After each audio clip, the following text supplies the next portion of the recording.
जय बिहार और नमस्कार मेरे सातवें चरण के सारे शिक्षक शिक्षिकाओं भावी।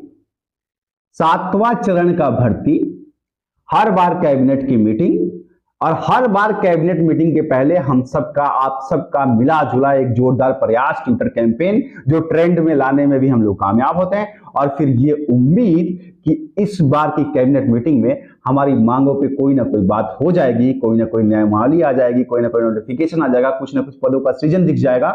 और इस उम्मीद के साथ हम इंतजार करते हैं। कैबिनेट की मीटिंग होती है, बातें सब रखी जाती हैं, हर डिपार्टमेंट की बात होती है, चाहे उद्योग हो, पशुपालन हो, हर डिपार्टमेंट के सेक्रेटरी आते हैं। बात अगर नहीं होती है तो सातवें चरण के भर्ती। तो जी हाँ साथियों, इस बार भी जो है सातवें चरण को लेकर के इस नियमावली में कोई बड़ी बात या बड़ी या छोटी या चर्चा ही नहीं हुई है।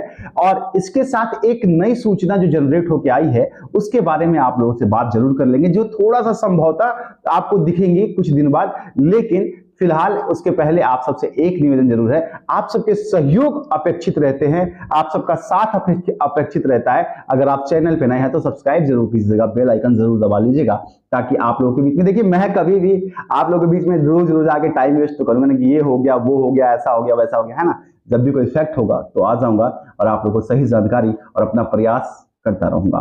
सब्सक्राइब कर लीजिएगा। देखिए बात करते हैं सातवें चरण की भर्ती को लेकर के।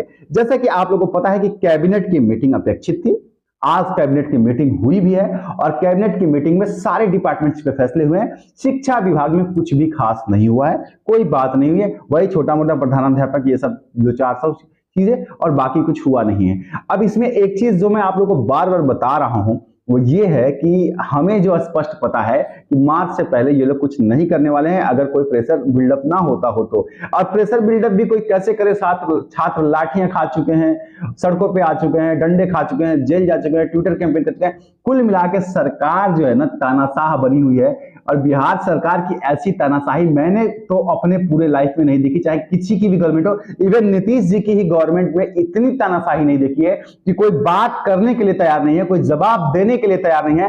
कोई इस भर्ती के ऊपर से और कुछ नहीं तो इससे क्यों नहीं पूछते हो, उससे क्यों नहीं पूछते हो, बीजेपी से क्यों नहीं पूछते हो, कांग्रेस। अरे यार वो गए, आप हैं सत्ता में, आप हैं मालिक, आपके हाथों में इन बच्चों का भविष्य है, तो ये आपकी जिम्मेदारी है। लेकिन फिलहाल इस जिम्मेदारी से सरकार जो भाग रही है, इससे एक चीज स्पष्ट हो गई है जो मैंने आपको कहा था।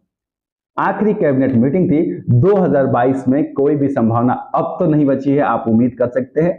कुछ लोगों को आस थी, हालांकि मुझे तो बिल्कुल भी नहीं थी, लेकिन हम लोगों ने फिर भी प्रयास कर लिया क्योंकि आप लोगों को ट्विटर कैंपेन करना था, आप लोगों ने कहा तो मैंने भी कहा चलो ठीक है। तो अब देखिए ये एक चीज हो गई।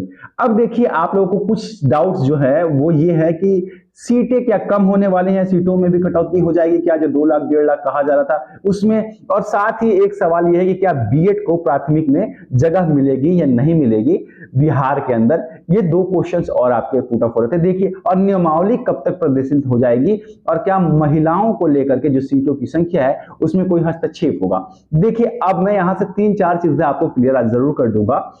महिलाओं को लेकर के उनकी सीटों में कोई हस्तक्षेप नहीं होगा, जो बची हुई सीटें हैं, और साथ ही इस बार की सृजित सीटें महिलाओं के कोटे में ही जाएंगी। और ये इसलिए है कि ये देश और उत्तर प्रदेश और बिहार तो स्पेशली सिर्फ राजनीति देखता है और नीतीश कुमार जी अपना वोट बैंक देखते हैं, तो उसमें तो कोई चांस नहीं है। दूसरी बात की क्या प्राथमिक में बीएड जो है वो शामिल होंगे, इसको लेकर के आप लोग एक बात समझ लीजिए कि सुप्रीम कोर्ट में 10 जनवरी को फाइनल फैसला आने वाला है, इस पे फाइनल बहस होने वाली है।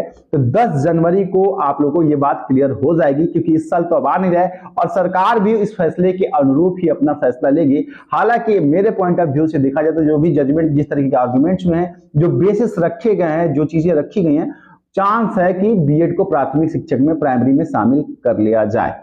नियमावली को लेकर के मैं आप लोगों को एक बात बताऊं कि नियमावली की ड्राफ्ट वगैरह सब कुछ कई बार बन चुकी है, लेकिन जब तक सरकार, मंत्रालय इसमें आदेश नहीं देगा तब तक कोई संभावना इसमें नहीं आएगी आपकी। और इसीलिए आप मान के चलिए कि अगर नियमावली आपको देखने को मिलेगी भी तो जनवरी के लास्ट वीक से फरवरी के फर्स्ट या सेकेंड वीक, उससे पहले की संभावना बहुत कम है। क्योंकि ये राजनीति है साहब, यहाँ बच्चों का भविष्य नहीं अपनी कुर्सी देखी जाती है। बाकी ये सारी आज की जानकारियां थी बिहार शिक्षकों के लिए। हाँ, बिहार में देखिए सिविल कोर्ट की भर्ती आई, आप उसकी तैयारी कर सकते हैं और बाकी अन्य भी भर्तियां आ रही हैं। और 2024 जो है 2023-24 आपकी भर्तियों का साल है, बहुत सारी भर्तियां आएंगी, आप उसमें अपनी तैयारी जी जान से कर सकते हैं, वहां आपको मौका मिल सकते हैं। चैनल पे नए हैं तो एक बार फिर से जरूर कहूंगा कि सब्सक्राइब करके जाना। बाकी मिलता हूं, तब तक के लिए प्रणाम। जय बिहार।